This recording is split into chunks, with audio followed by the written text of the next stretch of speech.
TRS అధినేత కేసీఆర్ మనకి telephone line లో అందుబాటులో ఉన్నారు. కేసీఆర్ గారు, ఈవీఎం మిషన్ ట్యాంపర్ ఏ రకంగా చేయొచ్చో ఇక్కడ ఒక టెక్నికల్ స్పెషలిస్ట్ చేసి చూపించారు. మీరు కూడా నమ్ముతారా హ్యాకింగ్ చేయొచ్చు అనే విషయాన్ని? అందులో అసలు అనుమానం ఉండడానికి ఆస్కారమే లేదండి. 100% దట్ ఈజ్ రైట్.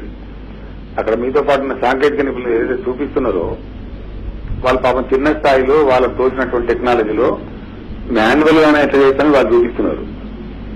కానీ ఈ 2009 ఎన్నికల తర్వాత ఇంకా అంటే నేను అక్కడ మీ దగ్గర వాళ్ళని చిన్నవాళ్ళని చెప్పడం కాదు నా ఉద్దేశం.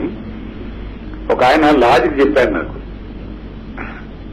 మనిషి భూమి మీద కూర్చొని గ్రహాంతరంలో ఉన్నటువంటి శాటిలైట్ షిప్స్ ను ఇక్కడ ఉన్నటువంటి కంప్యూటర్స్ ద్వారా కంట్రోల్ చేయగలుగుతున్నప్పుడు ఆఫ్టర్ ఆల్ భూమి మీద నుంచి భూమి మీద ఉన్నటువంటి వీటిని ట్యాంపర్ చేయడం అనేది అసలు ఇష్యూయే కాదండి అని చెప్పారు ఆయన. నేను it was mind boggling issue for me even.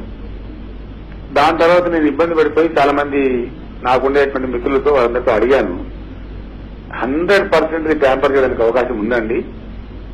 నేను ఇంకో మాట కూడా చెప్పచ్చో తెలియదు కానీ చెప్తా ఉన్నాను. నాకు వస్తున్న సమాచారం బట్టి చెప్తా ఉన్నాను. 2009 ఎలక్షన్ లో జరిగి 100% ట్యాంపరింగ్ జరిగిందని, ఆ ట్యాంపరింగ్ వివరాలు త్వరలోనే అంతర్జాతీయ స్థాయిలో బయటికి రాబోతున్నాయి ఇండియన్ ఎలక్షన్స్ మీద అనేటువంటి వార్తలు కూడా ఈ మధ్య వచ్చాయండి. చాలా వెబ్సైట్స్ లో వచ్చాయి. అది సర్చ్ చేస్తా ఉంటే తెలుస్తా ఉంటుంది. మీ పక్కన ఉన్న సాంకేతిక నిపుణులు ఏదైతే చెప్పారో highest maturity of democratic levels ఉండేటువంటి కంట్రీస్ స్కాండినేవియన్ కంట్రీస్. అక్కడ వాళ్ళు రద్దు చేసుకున్నారు, అమెరికా రద్దు చేసుకున్నది. పర్ఫెక్ట్ గా ఫుల్ ప్రూఫ్ గా ఉండే మెథడ్ ఉండగా కోట్లాది మంది ప్రజలకు సంబంధించిన హక్కు అండి, ఓటు హక్కు అనేది వాళ్ళకి లభించేది 5 సంవత్సరాలకో 4 సంవత్సరాలకో ఆయా దేశాల్లో ఉన్న నిబంధనలు బట్టి లభిస్తూ ఉంటాయి.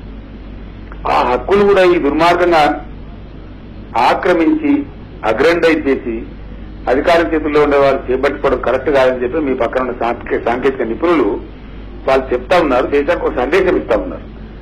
దాంట్లో కోరుగుడ్డు మీద ఎన్నికలు పెట్టడం కాకుండా ఫుల్ ప్రూఫ్ మెథడ్ పెట్టండి అంటున్నారు. కేసీఆర్ గారు చెప్తే జరగాలి దీని మీద. కేసీఆర్ గారు, మన ఎలక్షన్ కమిషన్ ఒకటి ఉంది, మనది ఇండిపెండెంట్ అటానమస్ బాడీ ఉంది. ఎలక్షన్ కమిషన్ ఆధ్వర్యంలో నడుస్తున్న ఈ వ్యవస్థ మీద, ఈ యంత్రాంగం ఏదైతే ఈవీఎం మిషన్ ద్వారా జరుగుతున్న ఓటింగ్ ప్రక్రియ మీద మనం ఇన్ని రకాల డౌట్లు వ్యక్తం చేయడం కరెక్టేనా? Number 1 point. ఆ తర్వాత ఈవీఎం మిషన్ చేతికి వచ్చిన తర్వాత ఎలక్ట్రానిక్ డివైస్ చేతికి వస్తేనే సమస్య, చేతికి వస్తేనే ట్యాంపర్ చేయడం అనేది సాధ్యమవుతుంది. చేతికి రావడం అనేది మన దగ్గర ఉన్న అటానమస్ ఎలక్షన్ కమిషన్ బాడీ దగ్గర నుంచి బయటకు రావడం అనేది అంత ఈజీ ప్రక్రియ అనుకుంటూ ఉన్నారా? నేనేమంటున్నానంటే రజనీకాంత్ గారు, మంచి సమస్య అండి ఇది. ఒక ప్రజాస్వామ్యంలో అద్భుతమైన సమస్య. మీ పక్కన ఉన్నటువంటి మిత్రులు ఎవరైతే మాట్లాడుతున్నారో వాళ్ళకు నా అభినందనలు. వాళ్ళకి ఏముందండి స్వార్థం? వాళ్ళ రాజకీయ నాయకులు కాదు నాకు తెలిసినంత కాడికి. మీతో ఉన్నటువంటి చర్చలో ఉన్నటువంటి రావు గారు కానీ ఇతర మిత్రుల పేర్లు నాకు తెలియవు. వాళ్ళు గొప్ప చర్చ తెరవేశారు ఈరోజు. వాళ్ళకేం పొలిటికల్ పార్టీ అధ్యక్షులు గారు వాళ్ళు ఎమ్మెల్యే నిలబడే వాళ్ళు గారు, ఎంపీ నిలబడే వాళ్ళు గారు, వాళ్ళకేం రాజకీయ స్వార్థం లేదు. But still why are fighting on behalf of the people. Democratic spirit continue కావాలి, ప్రజల హక్కులు కాపాడబడాలన్నది వాళ్ళ స్పిరిట్ అండి.